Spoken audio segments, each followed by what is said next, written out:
Ngayon, magdi-DIY lang tayo ngayon. Itong board na ito, ang problema nito, sira na yung pinaka-IC nito. So, bago natin itapon yung mga board natin, titingnan muna natin kung ang board ay pwede pang magamit sa ibang unit. So, ito, pwede pa natin ito magamit sa ibang unit. Bali, magdi-DIY tayo. Kukunin natin yung primary nito, itong set na ito. Yan. Ito yung primary natin. Bali, kukunin natin yan.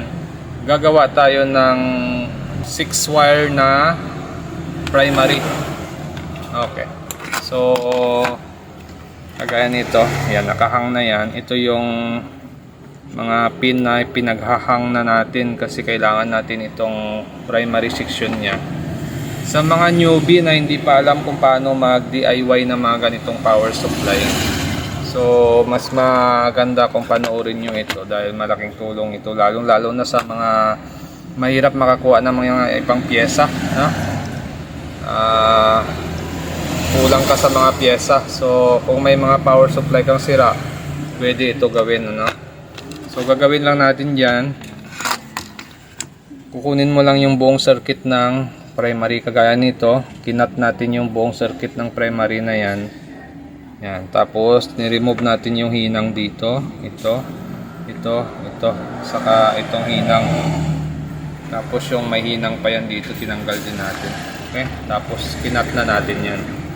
Yan. Ngayon, gagawin natin dyan, tatanggalin na natin yung mga pinaghahang na natin. Ito, tanggal na yan, itong optocoupler, tanggal na rin yan. Tapos itong dalawa, tanggal din yan. Tapos ito.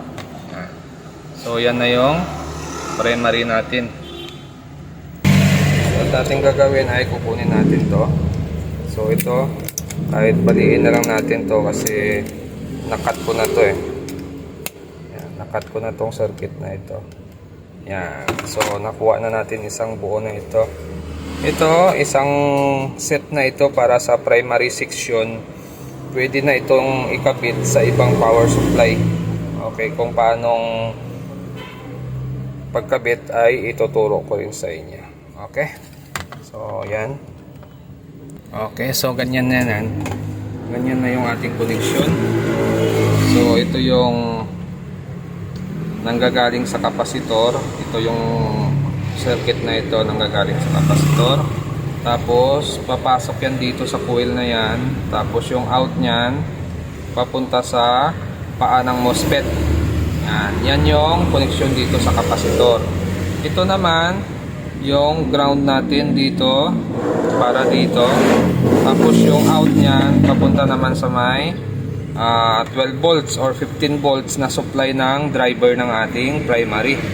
Okay. So, gagawin natin dyan, maglalagay tayo ng wire dyan. So,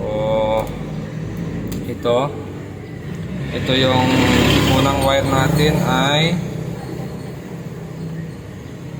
papunta sa dito yan. Yan, dito yan. Tapos, yung pangalawang wire naman natin,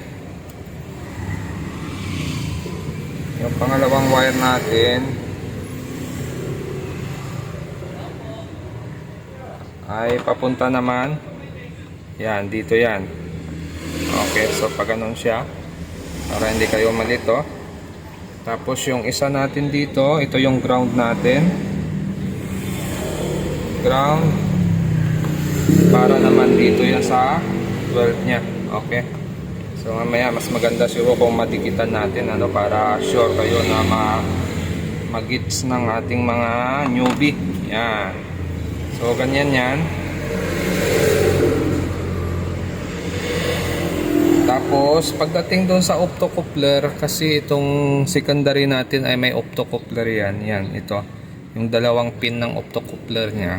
So, dito, magkakabit din tayo dito ng wire sa optocoupler natin. Okay, dalawa din yan. Susundan nyo lang yung position nito. Kung saan yung position 1, saka yung saan yung position 2. Yan, kagaya yan. So pagkabit sa kabilang board nyan, susundan nyo lang yan. Halimbawa, yung optocoupler nyo dito nakapatong sa taas. So, pag nakapatong sa taas yan, kagaya na nakapatong, no? So, wire lang yan. Sunod niyan, ito yung opto natin, dalawa. Yan. Tapos, yung dilaw natin, yan. Pag ganun lang yan din, makikita nyo dito yung dilaw natin sa kaliwa, kanan naman yung green. Okay. Tapos, ang posisyon din yan dito sa opto natin, ganun din. Yan. Yung dilaw natin sa kaliwa, sa kanan natin yung green. So, ganun lang ang connection yan. Okay. So, ganun lang kadali. Paano gumawa ng 6 wire na module or ng primary supply ng ating power supply. So, ito, pwede na ito i-install natin sa mga, limbawa, sira yung primary supply natin, pwede ito natin gamitin. Okay? So, try natin, salpak natin sa ibang power supply ito, ibang board, para makita nyo na pwede siya gamitin yung ganitong pamamaraan kung paano i-convert yung primary section ng ating power supply. Mayroon tayo dito power supply. Ito, sira yung primary nito. Sira ito. Wala na ito. Yan, tanggal na yung output niya. Yung pinaka-regulator niya tanggal na.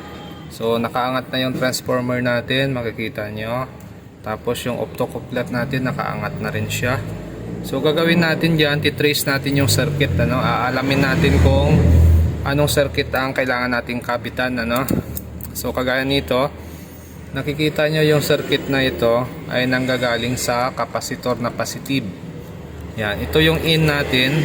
Tapos yung out nyan ito, papunta yan dito sa paanang gitna ng regulator natin. Okay, tama na. So ito naman, ito yung negative natin. Nakakontak yung circuit nito dito sa negative ng kapasitor. Kung hindi ka sure, pwede nyo siyang i-buzzer para sure kayo na tama yung circuit na makabitan nyo. Okay, ito yung negative, tapos ito naman yung ating 12 volts. Yan. So ito na, na-assemble na natin siya, no? So ito yung galing sa filter cap natin na positive, tapos ito yung papunta sa MOSFET natin. Ito naman yung ground natin, tapos ito naman yung 12 or 15 volts natin na supply sa ating primary. So balik na rin natin to. Yan. Yan. Ito yung mga galing sa filter cap. Ito naman yung papunta sa regulator. Tapos ito yung ground natin. Ito yung 12 or 15 natin. So ganun lang pag nag-set up. Tapos yung ating opto. Yan. So tingnan nyo lang yung posisyon ng opto nyo. Nakaganyan siya. Green sa kabila. Yellow naman dito. Pagdating dito sa opto natin, ganun din ang posisyon yan. Yan. Ito yung yellow natin. Ito yung green sa kabila. So parehas lang sila ng posisyon. Yan. Okay. So ganun lang ang pagkabit. Yan. So dapat kabisado nyo kung paano basahin yung circuit natin. Kagaya nito. Ito yung manggagaling sa filter natin, positive. Ito yon.